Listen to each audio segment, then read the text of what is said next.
घुसमट सगळ्यांच्या मनामध्ये असणार याची मला पूर्ण जाणीव आहे, जी माझ्याही मनामध्ये आहे.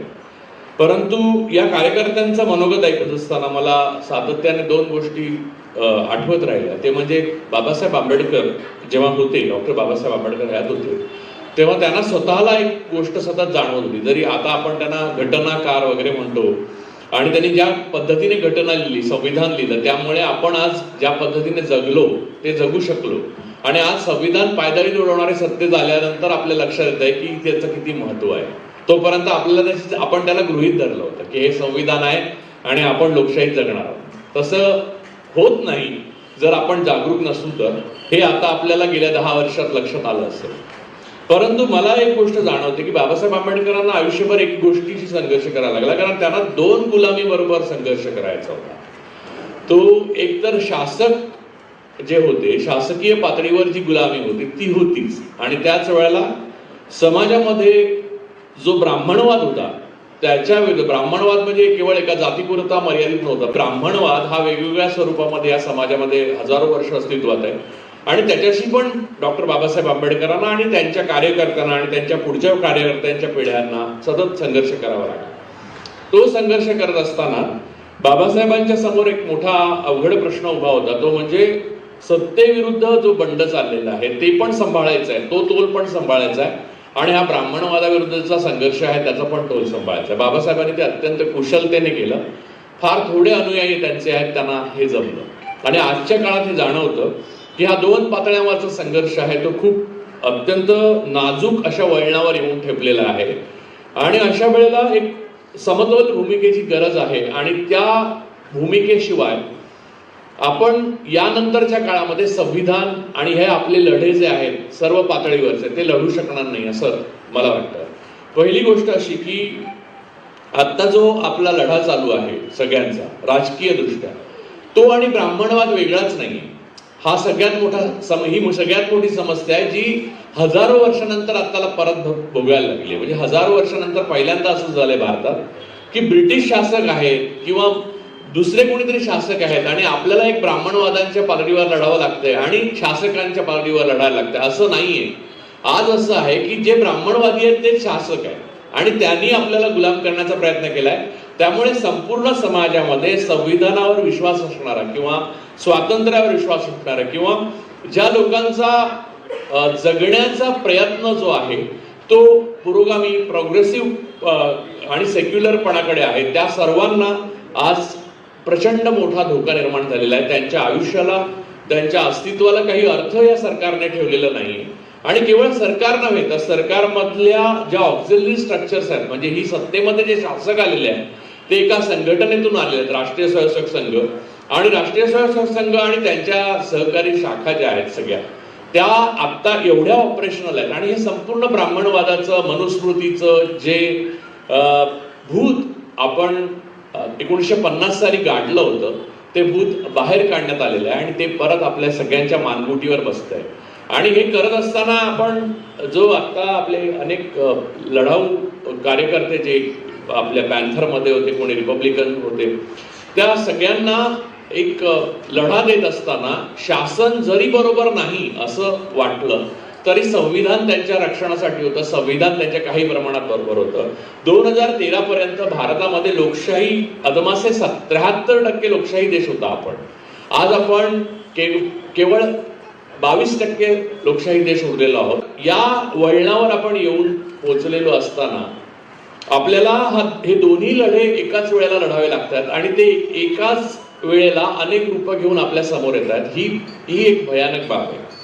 त्यामुळे आपल्याला असं आपला आणि परका कोण आहे हे ठरवताना इतकं कठीण होऊन गेलेलं आहे की मला आत्ता लढताना दोन्ही पातळ्यांवर लढणारे लोक हे आपले आणि परके कोण आहेत हे बाजूला बसून सुद्धा तुम्हाला कळत नाही. या 10 वर्षात आपल्याला एक सर्वात महत्वाची गोष्ट कळली की आपल्या नात्यातले, म्हणजे कोणाच्याही नात्यातले, माझ्या असो ना तुमच्या असो, कोणाचे नात्यातले, आपल्या मित्रपरिवारातले, आपल्या रोजच्या उठण्या बसण्यातले, आपल्याला म्हणजे दशकानुदशक सहकार्य केलेली अशी माणसं आहेत ती अचानक आपल्या लक्षात आलं की अरे हे आपल्या बरोबर नव्हतेच कधी. यांना फक्त सत्ता प्राप्तीची आवश्यकता होती आणि सत्ता अनुकूल असं वातावरण तयार झाल्यावर त्यांनी आपलं खरं रूप दाखवलं. म्हणजे गेल्या 10 वर्षात माझ्या आणि तुम्हाला एवढे धक्के बसले असतील माणसांची रूपं पाहून, जेवढे धक्के त्याच्या अगोदरच्या एक 60 वर्षात कोणाला क्वचित बसले असतील किंवा 65 वर्षात क्वचित बसले असतील कुठच्या पिढ्यानं. किंबहुना माझ्या आकलनाप्रमाणे किंवा आपल्या पण की एवढ्या भयानक गुलामीत आपण परत सापडू अशा आवर्तात की जिथे संविधान बाजूलाच टाकण्यात आलेलं आहे. संविधान संपूर्णपणे बाजूला ठेवून मोदी संपूर्ण शासक बनलेले आहेत. किंबहुना त्यांच्या रूपाने जो RSSने आणि त्यांच्या सगळ्या कल्टने जो संदेश लोकांपर्यंत पोहोचवलेला आहे तो म्हणजे मनुवादी राष्ट्र. म्हणजे तो सेंगोल काय, नंतर नदीमध्ये डुबक्या काय, किंवा एकदा कुठच्या तरी गुहेत जाऊन बसणं काय किंवा समुद्राखाली जाणं काय, या सगळ्यामधनं एक रिप्रेझेंटेशन जे आहे ते तुम्हाला देण्यात आलेलं आहे की तुम्हाला सांगण्यात आलेलं आहे की यानंतर एक पुरोहितशाहीची झुंडशाही असलेलं मनुवादी राष्ट्र आपण बनवू. त्याला हिंदू राष्ट्र वगैरे म्हणणं हे खूप चुकीचं आहे, कारण हिंदू राष्ट्र वगैरे म्हणजे अजून काहीतरी थोडं चांगलं असू शकतं असं काही लोकांना वाटतं.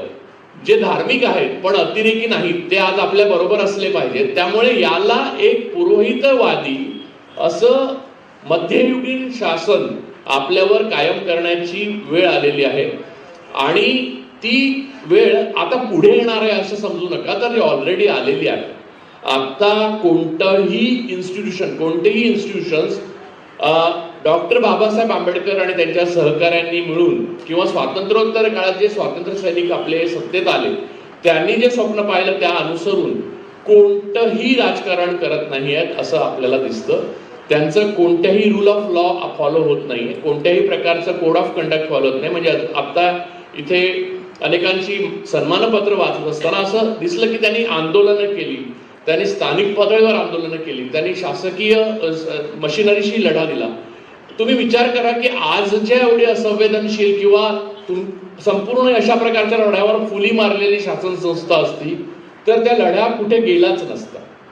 म्हणजे आज आपण यांचं स्मरण करू शकतो, यांच्या योगदानाविषयी बोलू शकतो किंवा यांच्या योगदानाचं एक भांडवल आपल्याकडे आहे, संचित जे आपल्याकडे आहे ते नसलंच असतं जर संविधान नसतं. तर जर शासन संस्थांवर बंधनकारक ते संविधान नसतं आणि शासन संस्थांनी ते संविधान आपल्यावर बंधनकारक आहे हे मानलं नसतं तर आज आपण यांचं संचित पण स्वीकार करू शकलो नसतो. एवढी स्पेस उरली नसती, एवढी जागा उरली नसती. गेल्या 10 वर्षात ती जागा संपूर्णपणे खाली करण्यात आलेली आहे, ती संपूर्णपणे नष्ट झालेली आहे.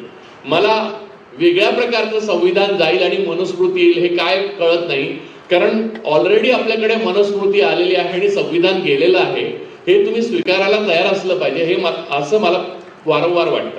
कारण गेल्या 10 वर्षामध्ये मी ज्याच्याबद्दल बोलणार आहे आज खास करून की गेल्या 10 वर्षामध्ये आपण काय गमावलंय हे आपल्याला नीट समजून घ्यायला पाहिजे. त्याशिवाय आपल्याला कळणार नाही की आपल्या पूर्वजांनी डॉक्टर बाबासाहेब आंबेडकरांपासून म्हणजे गौतम बुद्धांपासून डॉक्टर बाबासाहेब आंबेडकरांनी मग ते महात्मा फुले असो, सावित्रीबाई फुले असो, शाहू महाराज असो, या सगळ्यांनी काय नेमकं करून ठेवलं होतं जे आपण 10 वर्षात गमावलं आणि इतक्या बेदरकारपणे आपण गमावलं, इतक्या बेसावतपणे आपण गमावलं की आपल्याला प्रत्येक दिवशी एक स्वातंत्र्य आपलं कमी होत होतं आणि एक साखळदंड आपला वाढत होता आणि आपण त्याच्याकडे लक्ष दिलं नाही. पहिली गोष्ट म्हणजे आपल्याला कोणत्याही प्रकारच्या नवीन विचार करण्याची, नवीन थॉट, नवीन तत्वज्ञान, म्हणजे पॅन्थरचं तत्वज्ञान जे उभं राहिलं त्याच्यामध्ये पॅन्थरची एक भाषा होती. पॅन्थरच्या तत्वज्ञानामध्ये कला, संस्कृती, समाज घटक, संगीत सगळं नव्या प्रकारे धुमारे फुटले. तसं उभं करायला आता कोणतीही जागा ठेवण्यात आलेली नाही, पहिली गोष्ट. दुसरी गोष्ट, बंड, विद्रोह, क्रांतिकारकता या शब्दांना थेट अतिरेकी, आतंकवादी असं नामकरण करून तुम्हाला call him dog and shoot him या लेवलला या सरकारने आणि या 10 वर्षांनी आपल्याला आणून ठेवलेलं आहे. अनेक लोक मग ते त्यांना आंबेडकरी चळवळीतले सुद्धा मला अनेक माहिती आहे, ज्यांना नक्षलवादी, ज्यांना डावे पुरोगामी असं काही म्हणून call him dog and shoot him अशा रीतीने त्यांना तुरुंगात डांबण्यात आलेलं आहे. आणि डॉक्टर आंबेडकर किंवा छत्रपती शिवाजी महाराज किंवा शाहू यांना देवत्व बहाल करून प्रातस्मरणीय बनवलं जेणेकरून त्यांच्या असण्याचा संदर्भ त्यांच्या समाजाशी राहू नये, कारण ते देवच होते. म्हणजे शिवाजी महाराजांच्या बाबतीत आपल्याला लहानपणापासून आपल्याला सगळ्यांना एक कथा मिथक खोटेपणा जो शिकवण्यात येतो आणि तो मनावर आपसूकपणे बिंबला जातो तो हा की महाराजांना भवानी मातेने तलवार दिली होती. असं काहीच झालं नव्हतं, अशी भवानी माताच नाही. हे का दिलेलं, पण हे का ही कथा का प्रस्तुत करण्यात आली? ही पुरोहितशाहीची लबाडी आहे. ती लबाडी कशासाठी आहे? कारण मग शिवाजी महाराजावर कुणबी आपला हक्क सांगूच शकत नाही, इथला बहुजन समाज हक्क सांगू शकत नाही, इथला कुरवाडी हक्क सांगू शकत नाही, इथला पुरोहित विरोधी जो वर्ग आहे तो हक्क सांगू शकत नाही, कारण ते देव होते. त्यांना देवीने साक्षात तलवार दिली होती. त्यामुळे या प्रकारचं दैवदीकरण जे आहे ते बुद्धांचं पण करण्यात आलेलं आहे. बुद्ध हे विष्णूचे 9वे अवतारच झाले, तर आरतीमध्ये आहे आणि त्या आरत्या बहुजन म्हणतात असं मला सातत्याने आढळून आलं. म्हणजे उद्या मला असं वाटलं की संविधान बचाव नावाची कोणती तरी पूजा त्र्यंबकला निघाली तर तिथे घालायला जातील लोक. या पातळीवर आपलं अधःपतन झालेलं आहे. तर मुळामध्ये बुद्धांची मूर्ती कोणत्या हिंदूच्या देवाऱ्यामध्ये आढळते ज्याच्यामुळे ते 9वे अवतार आहेत?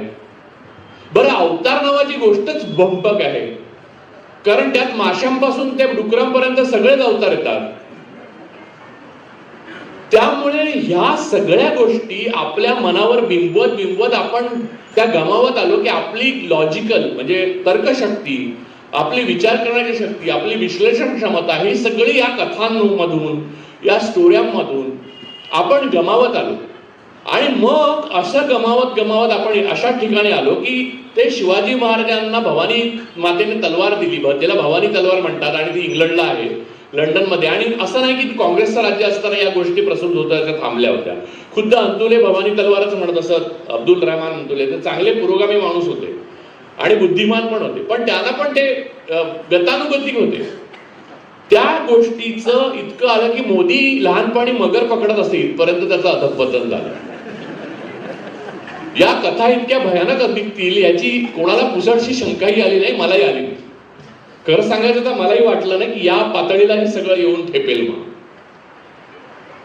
म्हणजे ज्या कथानक निर्माण केलं त्यांना भवानी माहित नाही, म्हणजे असं काही आहे हे नाहीच आहे. शिवाजी महाराजांचं पूर्णतः जो चरित्र आकलन करेल त्याला समजेल की महाराज हे किती आधुनिक आणि क्रांतदर्शी विचार करणारे होते. त्यामुळे ते भवानी मातेकडनं तलवार घेतलेली शक्यताच नाहीये, किंवा कोणी ड्रेस घालून आलं तरी घेणार नाही. त्यांची तलवार ही त्यांच्यापाशीच होती, म्हणून तर ते इतकं टिकले. परंतु नंतरच्या कथाकारांना मगर म्हणजे काय हे पण माहित नाहीये आणि मोदी ही काय चीज आहे हे पण माहित नाहीये. ज्या माणसाने 10 वर्षात एक इंटरव्ह्यू दिलेला नाही तो मगर पकडेल्यावर तुम्ही कसा विश्वास ठेवू शकता? म्हणजे पत्रकार हे मगरीपेक्षा फार निरुपद्रवी असतात, म्हणजे कितीही वाईट असले तरी. तर त्यांना इंटरव्ह्यू देण्याच्या ऐवजी त्यांना भिणं, म्हणजे मी मागे आता दीक्षाभूमीला होतो 14 तारखेला एप्रिलच्या, इथे भाषण होतं, तर तिथे मी बोलताना म्हटलं की आपला देश हा इंग्रजांच्या काळात जास्त तर्कबुद्धी वापरून विचार करत असते, सामुदायिक शहाणपण हे जास्त होतं. तेव्हा आपण जनरल डायरला एका दिवसात ओळखलं, आज जनरल कायर 10 वर्ष झाले तरी अजून संभ्रमात आपण आहोत. तर मुद्दा हा आहे की या कथा सगळ्या पुरोहितशाहीने लडबडलेल्या आहेत, पुरोहितशाहीमध्ये बुडलेल्या आहेत आणि त्या तुम्हाला भरवण्यात आलेल्या आहेत. आणि मला खात्री आहे की बहुजन समाजाचं जे विद्रुपीकरण झालं ते बहुजन समाजाने आपली ताकद, म्हणजे सगळे बहुजन, म्हणजे मी असं म्हणेन की कुठचाही वर्ग नाही, त्याने वर्ग आणि आपल्याकडे जाती या सगळ्यांनी प्रत्येक उतरंडीवरची जात आहे त्यांनी खाली खाली जशी गेली, त्यांनी तर्कबुद्धी विश्लेषण बुद्धी न वापरता अनुकरणप्रियता, म्हणजे मी पुन्हा एकदा सांगतो, अनुकरण आणि त्याच्यासाठी जे तीच प्रतीक वापरण्याची अट्टहास आहे त्यातनं आलं. म्हणजे मला स्वतःला बुद्धांच्या किंवा डॉक्टर बाबासाहेब आंबेडकरांच्या स्टेजवर मूर्त्या ज्या ठेवतात, ज्या चांगल्या कलाकृती म्हणून बनवलेल्या आहेत त्या नव्हे, किंवा शिवाजी महाराजांच्या मूर्त्या, आणि त्याला दिवेच्या ऐवजी मेणबत्ती लावतो आपण, ते पण मला मान्य नाही. कारण बाबासाहेब आंबेडकर हे एका मूर्तीत किंवा एका त्या जे स्टेजवर उभं ठेवलेलं असतं त्याच्यात मावणार नाही. डॉक्टर आंबेडकर हा एक थॉट आहे. आणि मी प्रामाणिकपणे माझ्या कॉलेज काळापासून आजपर्यंत डॉक्टर बाबासाहेब आंबेडकरांची पुस्तकं सगळी वाचून पुन्हा पुन्हा वाचणं, अजूनही वाचतोय, म्हणजे अजून संपलीच नाहीयेत, काही परत सापडतात नव्याने. म्हणजे तरी सुद्धा ते समजणं आणि त्यांचं अनेक पदरी लोलक वास्तव समजणं हे खूप अवघड आहे. हे मला परत जाणवलेलं आहे. मला अनेक जणांनी विचारलं, अनेक वेळेला मुलाखतीत विचारलं, तुझं डॉक्टर बाबासाहेब आंबेडकरांवरचं एवढं प्रेम कुठून आलं? तर त्यांच्या बुद्धीतनं आलं. मी थक्क झालो त्याचं. म्हणजे मी जगामधली अशी काही माणसं आहेत ज्यांना वाचल्यावर मी थक्क झालो. त्यातले बाबासाहेब आंबेडकर हे आपले आहेत, अग्रणी आहेत आणि ते मराठी पण आहेत. त्यामुळे तो भाव आपण, म्हणजे मला कित्येकदा उत्तरेतले माझे पुरोगामी मित्र आहेत जे बहुजन समाज पार्टीमध्ये एकेकाळी होते, काशीराममुळे प्रभावित झालेले होते, तर ते मला म्हणतात की महाराष्ट्र में बाबा साहब का इतना कुछ हुआ नहीं यार, हमारे इधर एक बाबा साहब होते तो क्या मजा आता. असं मला असंख्य वेळा असंख्य लोकांनी म्हटलेलं आहे, भारतात पण आणि परदेशात पण. परंतु आपल्याकडे बाबासाहेबांचं मोठेपण स्वीकारण्याची तयारी समाजाची नाही.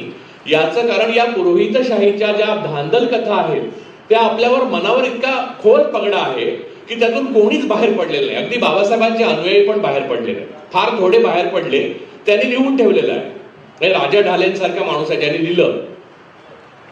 तर या प्रकारचे जे बाहेर पडणारे लोक आहेत तेवढे ते आयसोलेट झाले, मुख्य समाजधारेशी ते जुळले नाही. त्याचं कारण त्यांनी अशा कथा, अशा वेगळ्या प्रकारच्या परत पूजा, याची गरज जी आहे मानवाला लागणारी ती त्यांनी पुरी करू शकले नाहीत ते, कारण ते करणारच नव्हते. म्हणजे याबाबत आपलं जात वास्तव जे आहे, आपल्याकडे जाती व्यवस्था आहे. आता जे हिंदुत्व जसं म्हटलं जातं तर वेदामध्ये हिंदुत्व असा शब्दच नाही. सुरुवातीला तर वेदामध्ये पूजाच नाहीये, वेदामध्ये अवतार नाहीये.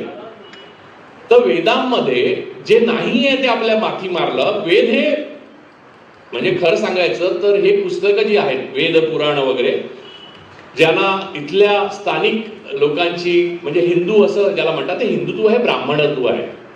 म्हणजे आम्हाला हिंदुत्व आणायचं म्हणजे काय आणायचंय? ब्राह्मणत्व आणायचंय. कारण हिंदू असा काही विचार नाही. जो विचार आहे तो ब्राह्मणी विचार आहे आणि तो तुम्ही स्वीकारलात एकदा की तुम्हाला गुलामी येते.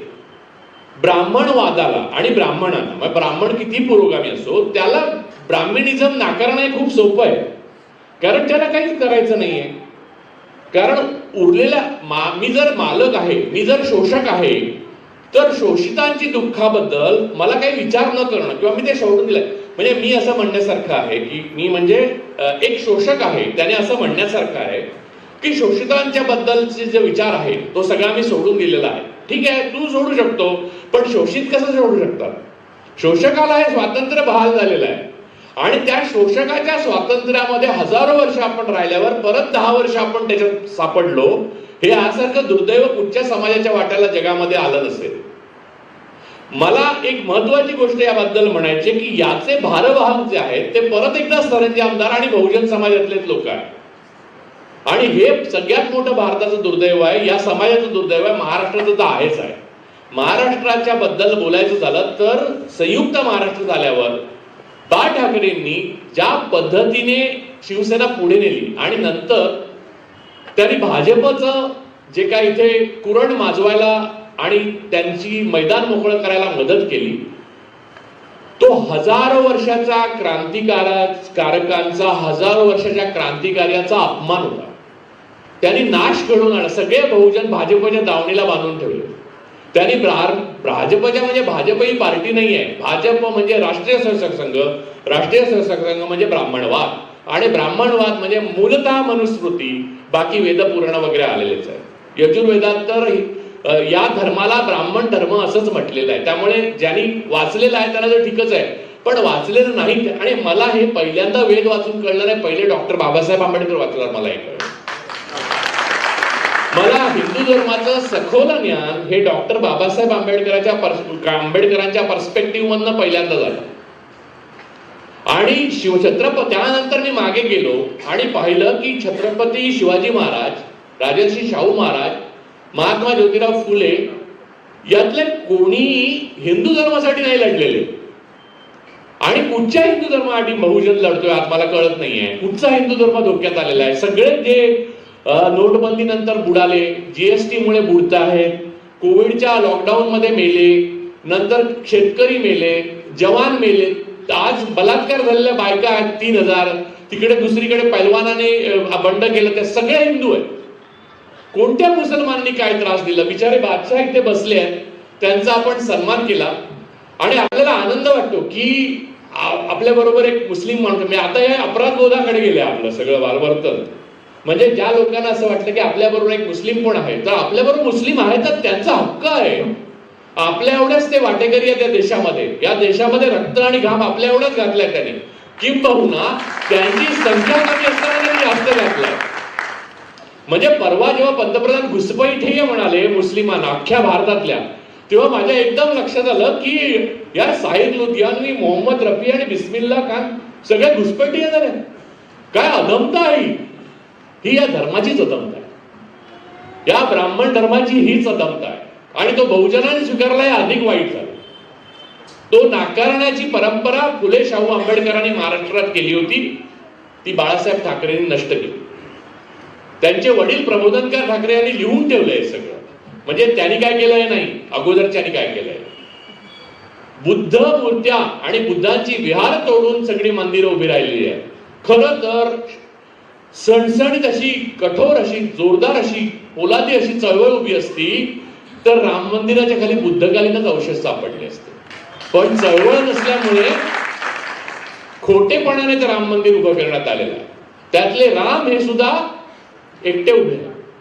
म्हणजे अगदी त्या धर्मशास्त्रांचा आधार घेतला तर रामाच्या अवतारामध्ये राम हे मर्यादा पुरुषोत्तम आहे. त्यांच्याबरोबर सीता असायला पाहिजे, लक्ष्मण असायला पाहिजे, हनुमान असायला पाहिजे. हे एकटे राम आहेत, ते शाखेत जाणारे असणार. त्यामुळे एकटे राम हे सोयीचे राम आहे. संघाला जे सोयीचं आहे ते तसं बनवतात. बाबासाहेब प्रातस्मरणीय, शिवाजी महाराजांना भवानी तलवार, मग सावरकर म्हणणार तो काकतालीय योग होता. म्हणजे काय? म्हणजे तुमच्या जात वास्तवाला नाकारणे. बाबासाहेब ज्या अतिदुर्बल आणि दलित समाजातनं उभे राहिले, त्या दलित समाजाचा या राष्ट्राच्या घडवणुकीत सर्वात जास्त योगदान आहे. जे मुस्लिम नेते आपल्या, मी आता नावं घेतली, कलावंत असतील कोणते, त्यांचं आपल्या राष्ट्राचे योगदान आहे हे मान्यच करायचं नाही. मग म्हणायचं की मुसलमान जो राष्ट्रवादी आहे तो आमचा. कोण देणार सर्टिफिकेट आहे? कोण देणार सर्टिफिकेट? जो राष्ट्रवादी आहे तो हिंदू आमचा. तो कुरुलकर तुरुंगात बसलाय, तो DRDOचा डायरेक्टर होता, तो संघात ट्रम्पेट वाजवत होता 13 वर्ष. त्याला कोणी देशभक्तीचं सर्टिफिकेट दिलं? मग तो तर ब्राह्मण होता, हिंदू होता. कसला हिंदू खतरे में? म्हणजे त्याच्यामुळे देश खतरे में आलेला. तो पाकिस्तानला आपली सिक्रेट्स पोहोचवत होता. 100 नावं सांगितली. सापडलेले सगळे हिंदू आहेत, मुसलमान एकही नाही. असेल तर आता परवा तो प्रज्वल रेवण्णा 3000 बायकांवर बलात्कार केला. पंतप्रधान एक शब्द बोलत नाहीत त्याच्याबद्दल. मणिपूरमध्ये एवढ्या स्त्रियांवर बलात्कार झाले, पंतप्रधान एक शब्द बोलत नाही. आणि TV भारतवर्ष मुलाखतीत सांगतात की मला बायकांवरचा अत्याचार पाहिजे, रडू येत. मगरीला पकडलं त्याने अशा रीतीने की मगरीचे अश्रू पकडले ते. मुद्दा हा आहे की मोदी कोणी नाहीये, जनता आहे. जनता भैसाटलेली असली आणि जनतेची बुद्धी भ्रष्ट झाली की अशा प्रकारचे नेते त्यांना प्राप्त होतात. ते आज आपल्याला प्राप्त झालेले आहे.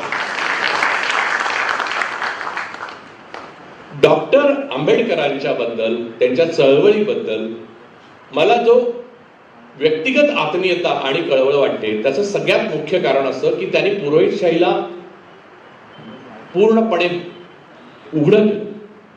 त्यांच्या रिडल्स मध्ये त्यांनी, बाबासाहेबांनी इतकं मोकळेपणा लिहिलंय. माझं तर रिडल्स वाचल्यावर माझ्या लक्षात आलं की आपण वाल्मिकी रामायण जरा एकदा वाचलं पाहिजे.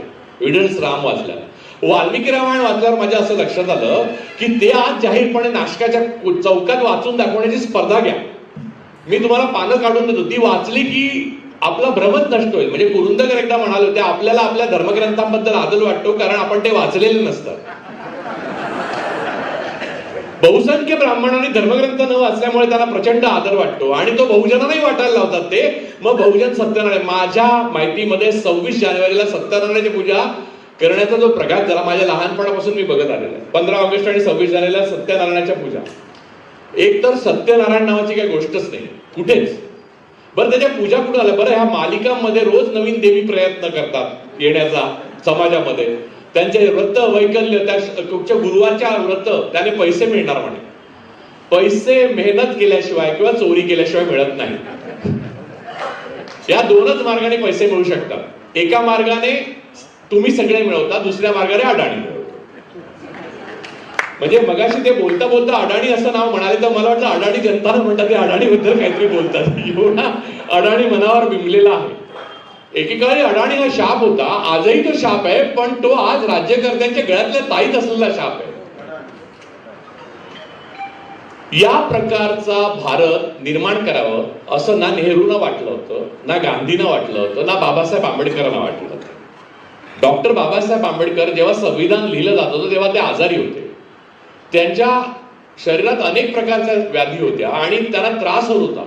त्यांना उभं राहणं शक्य नाही, तरी सुद्धा 18 तास काम करून आणि संविधान सभे समोर उभे राहिल्यावर प्रत्येकाच्या प्रश्नाचं त्याचं समाधान होईस्तोवर उत्तर देऊन त्यांनी ते संविधान निर्माण केलं. आणि त्याला गोळवलकर म्हणतो की ही गोधडी आहे म्हणून. त्यांनी काहीच लिहिलं नाही. त्यांनी जे बंच ऑफ थॉट्स लिहिलेलं आहे ते जर वाचलं तर हिलारियस पुस्तक आहे. म्हणजे मला अत्र्यांची एक आठवण होते. अत्रे एकदा अशा गोळवलकर छाप माणसांच्या सभेला गेलेले.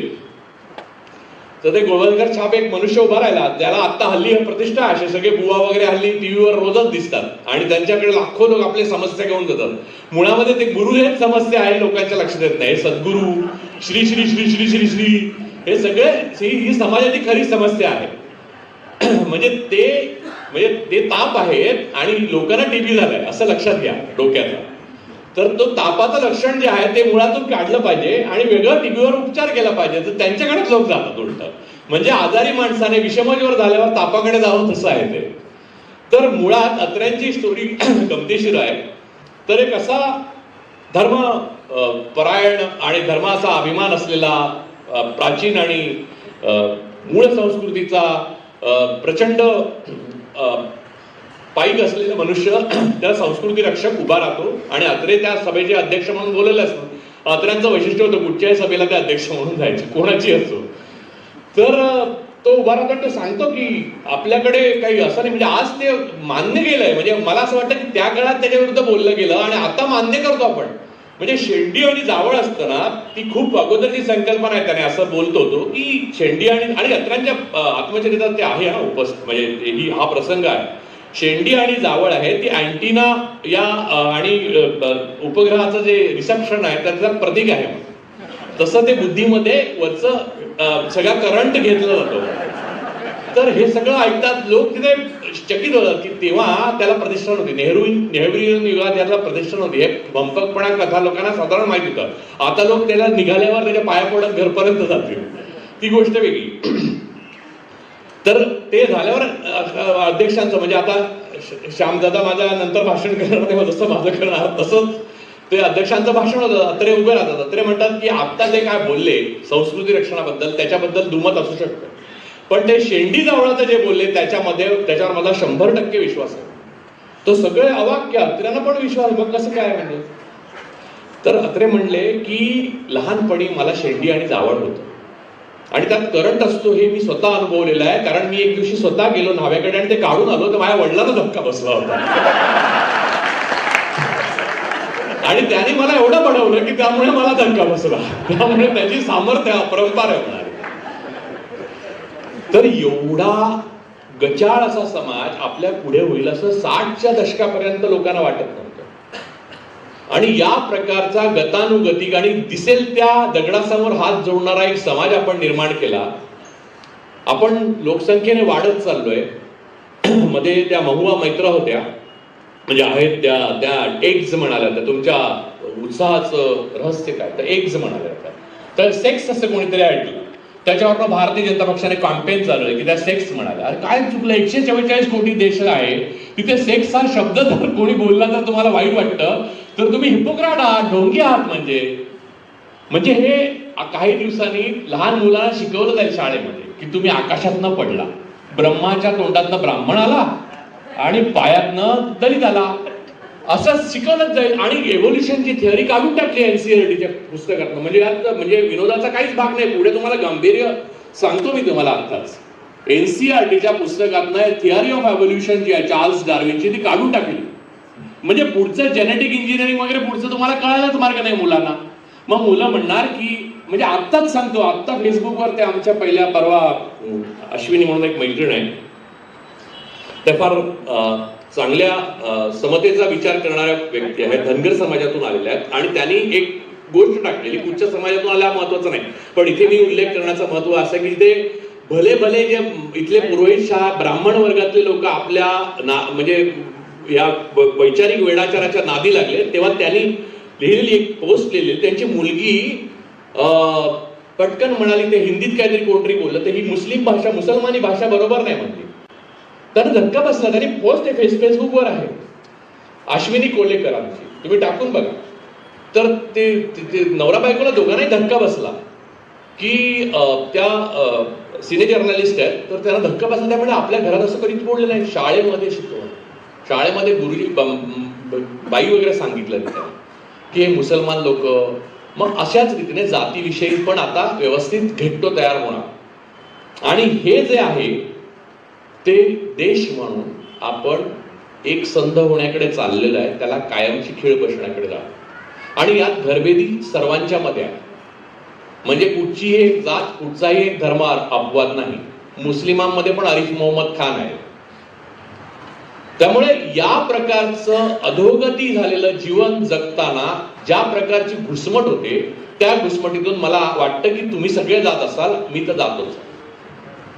परंतु तुमच्या सगळ्यांसमोर एक वेगळा प्रश्न पण उभा आहे, जो बाबासाहेब आंबेडकरांच्या समोर उभा होता, की आपली चळवळ जी आहे ती एका उद्दिष्टाने लढा देते आहे. तो एक उद्दिष्ट स्वातंत्र्याचं आहे वेगळ्या प्रकारचा, आणि ते कधी प्राप्त होईल आपल्याला माहित नाही. तिथे क्रांती होत असतानाच प्रतिक्रांती आपल्या वाट्याला आली, आणि त्याच वेळेला शासकीय पातळीवर परत एकदा गुलामी आलेली. आणि या वेळेला असं झालेलं आहे की तो शासकीय पातळीवरची गुलामी आणि ही ब्राह्मणी गुलामी दोन्ही एकच आहे. त्यामुळे ती पोलादी आहे. जसं पुष्यमित्र शुंगाच्या काळात होतं तसं ते आता व्हायला लागलं.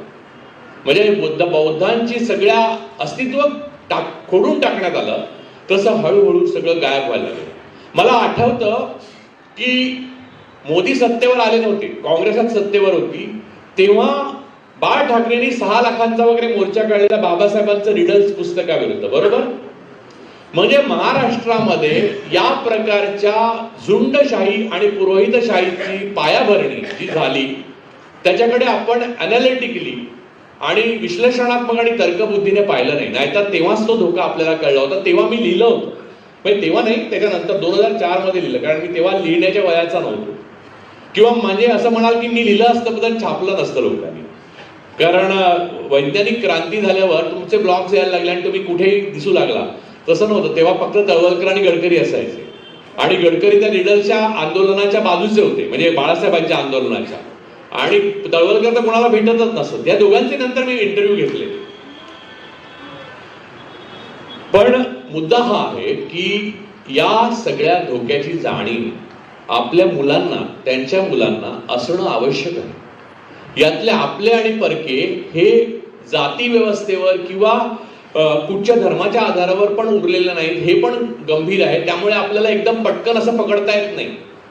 मी आज नावं घेऊन बोलणार नाहीये, कारण ते तितकंसं संयुक्तिक होणार नाही. कारण प्रत्येक माणूस वेगवेगळ्या चळवळीतल्या वेगवेगळ्या धारेतनं आला. पण मी काय म्हणायचंय मला हे तुम्हाला समजू शकत असेल की एक लार्जर इंटरेस्ट जो आहे आपल्या देशाचा, तो इंटरेस्ट आपण जर तो एक मोठा पट जर आपल्या देशाचा मानला, तर त्याच्यामधला जो आपल्या सगळ्या नागरिकांचा हक्क, आपल्या संविधानिक ज्या आपल्याला मिळालेले अधिकार, या सगळ्याचे रक्षण जर आपण करू शकलो तर आपली चळवळ टिकू शकते.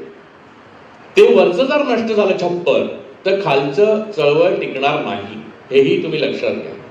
कारण संविधानाने संरक्षण दिल्यामुळे ह्या चळवळी थोड्याचा का होईना टिकू शकल्या.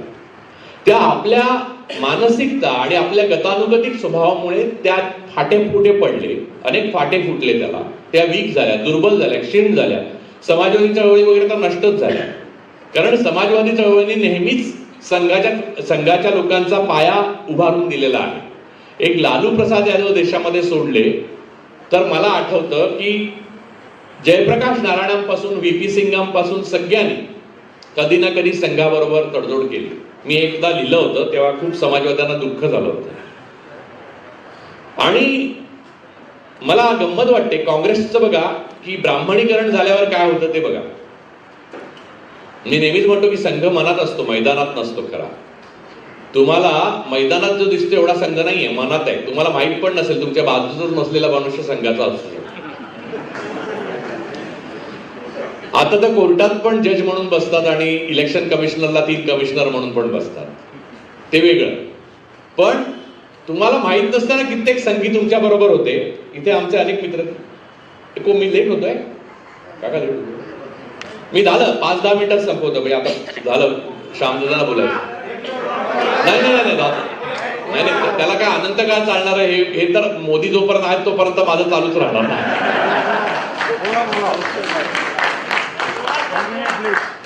तर मुद्दा हा आहे की या प्रकारचं आपल्याला आपापसात अविश्वासाचं वातावरण, पुन्हा आपल्यातल्या फाटाफुटी तोडणारं राजकारण आणि आपले शासक आणि ब्राह्मण वर्ग एकच आहेत ही भावना, या सगळ्या असुरक्षिततेतून आपल्याला ज्या घुसमटीला सामोरं जावं लागतंय त्यावर उपाय डॉक्टर बाबासाहेब आंबेडकरांचं तत्वज्ञान हेच आहे, बुद्धांचं तत्वज्ञान हेच आहे. मला नेहमीच एका गोष्टीची खंत वाटत आली की बाबासाहेब आंबेडकरांच्या आयुष्यानंतर जी चळवळ उभी राहिली त्यात बौद्ध धर्माचा तेवढा विकास झाला नाही जेवढा व्हायला पाहिजे होता. तार्किक आणि विश्लेषणात्मक विचार खूप झाला, पण बौद्ध धर्माचा विस्तार जो व्हायला पाहिजे होता देशामध्ये, जो भारताचा खरा धर्म आहे तो बौद्ध धर्म. भारतामध्ये हिंदू नावाचा धर्मच नाही, हिंदू नावाचं काहीच नाही. हिंदू हा प्रदेश, हिंद हा प्रदेश आहे. जय हिंद म्हणाले सुभाषचंद्र बोस. हिंद हा शब्द अमीर खुसरोनी पण वापरलेला. खरं तर हिंद म्हणजे हिंदू हा शब्द म्हणजे भगवा हा शब्द भगवान बुद्धांना म्हणतात. भगवा बुद्धांना दुसरं नाव आहे भगवा आहे. पालीमध्ये तशा प्रकारचे श्लोक आहेत. म्हणजे मी असं काही वेगळं माझ्या पद्धतीचं आणि माझ्या तऱ्हेने अर्थ लावलेलं सांगत नाही. त्यामुळे हे सगळं बुद्धांचं आहे जे आपण गमावलेलं आहे ते. आणि हे बाबासाहेबांनी बरोबर ओळखलं. त्यांनी धर्म स्वीकारताना सुद्धा डोळसपणे स्वीकारला. त्यांना हे माहित होतं माणूस हा मूलतः असुरक्षित असतो, त्याला एक धर्म लागतो. तो इथला धर्म असला पाहिजे आणि तो असा असला पाहिजे की हे जग अनित्य आहे असं सांगणार. नाहीतर एका वर्गाला, एका धर्माला, एका पुरोहिताला युगानुयुग तुम्ही पूजत राहता, त्याला अनित्यता नाहीच आहे, ते नित्य आहे. म्हणजे ब्राह्मण नित्य नेमाने शोषक आहे आणि बाकी सर्व शोषण होतं ते आहेत, कोणत्या ना कोणत्या पायरीवर असतील. मग त्यांच्या खालच्यांना शोषण करतात. असं करत करत अतिशूद्रापर्यंत ते जातं. याचा बाबासाहेबांना भान होतं. त्यांनी इतका थेट आणि इतका सूक्ष्म विचार केला होता, तेवढं त्यांना आयुष्य लाभलं नाही. आणि माझं त्यांच्यावरचं जे त्यांच्या म्हणजे माझा जन्मच त्यांच्यानंतर कित्येक वर्षांनी झाला, पण जे काय प्रेम आहे ते त्यांचं कोणतंही अहिक अस्तित्वाच्या मूर्त्या किंवा खुणांमधनं नाही.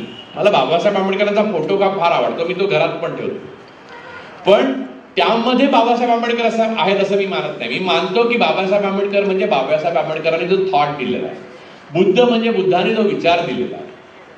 आणि देवदेवतांचं स्तोम हे यासाठी माजलं या ठिकाणी कारण देवदेवतांनी तुम्हाला काहीही दिलेलं नाही. कोणत्या देवाचं तत्वज्ञान आहे ते मला सांगा. जे तत्वज्ञान आहे म्हणजे इथलं तत्वज्ञान जे उपनिषदांमध्ये वगैरे दिसतं ते तत्वज्ञान कुठच्या देवाशी संबंधितच नाही. रामाचा जर उल्लेख नाही, म्हणजे 4 वेद आणि 10 त्याच्यामध्ये रामाचा उल्लेखच नाही. राम नावाचं अस्तित्व त्यामध्ये नाही. 10 उपनिषदामध्ये ईश, केन, कठ, प्रश्न, मुंड, मांडुक्य, ऐतरेय, तैतरेय, छांदोग्य आणि बृहदारण्य ही 10 उपनिषद आहेत. 4 वेद आहेत, ऋग्वेद, सामवेद, अथर्ववेद आणि यजुर्वेद. त्याच्यात पण कुठेही रामाचा उल्लेख नाही. आणि राम या जास्ती राम ही कथा आहे असं मानवा आणि ती आपण अधिनायकपदी त्याला बसवलं असं पण मानू आपण.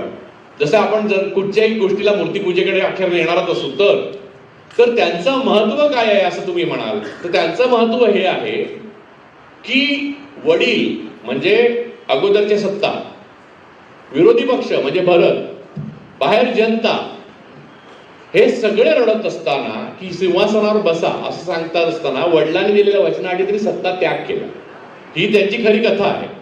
जर त्यांच्या कथेचं सगळे रडत असताना सत्तेवर बसण्याकरता 73व्या वर्षी तुम्ही झगडत असाल तर रामाचा काहीच संबंध नाही तुमचा. आणि ते सुद्धा अत्यंत नीच स्तराची भाषा वापरू. म्हणजे आतापर्यंत मला पंतप्रधान म्हटल्यावर एक आदर वाटत असते. बेसिक गोष्ट आहे की एका खुर्चीचा आपण रिस्पेक्ट करतो. तो सुद्धा या काळामध्ये म्हणजे जजेसनी आपल्या पदाला काळिमा लावला, इलेक्शन कमिशनर्सनी आपल्या पदाला काळिमा लावला, आता पंतप्रधानांनीच लावला तर मग सगळ्यांनीच लावला. आणि राष्ट्रपती तुम्ही बघा, परवा आपल्या महिला राष्ट्रपती आहेत त्या रामाच्या मंदिरात, त्या सोकोल्ड रामाचं जे संघाचं मंदिर आहे त्याच्यामध्ये गेल्या, त्याला दूर उभं राहून दर्शन दिलंय. मोदी त्या पायावर पडले पण ते मुर्मूंना दूर ठेवलंय. त्यामुळे कधीही इथला ब्राह्मण वर्ग, इथला शोषक वर्ग हा सत्तास्थानी आला की तुम्ही स्त्री आहात, तुम्ही मागासवर्गीय आहात, तुम्ही आदिवासी आहात, या गोष्टी विसरत नाही. तुम्हाला त्या पायरीवर नेण्याचा प्रयत्न ते करतात आणि त्या सत्तेत आहे हे समजून आपलं आयुष्य जगायला लागा.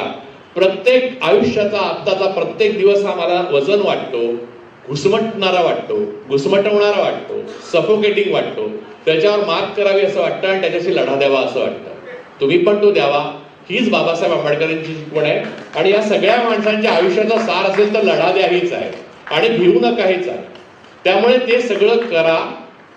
त्यासाठीच आपला जन्म हा एक ऍक्सिडेंट आहे, आपला मृत्यू पण ऍक्सिडेंट आहे. त्याच्यामधलं जे आयुष्य आहे त्याचं जे पर्पज आहे, त्याचं ध्येय आहे किंवा उद्देश आहे ते आपण शोधायचं असतं. ते कोण देव देत नाही. तर ते शोधण्याकरता सगळ्यात आवश्यक गोष्ट स्वातंत्र्य आहे आणि ते तुम्ही गमावलेलं आहे ते परत मिळवा. एवढंच मी सांगतो. ते संविधानाच्या माध्यमातूनच मिळेल आणि डॉक्टर बाबासाहेब आंबेडकरांच्या विचाराच्या माध्यमातून मिळेल. जय भीम, जय हिंद.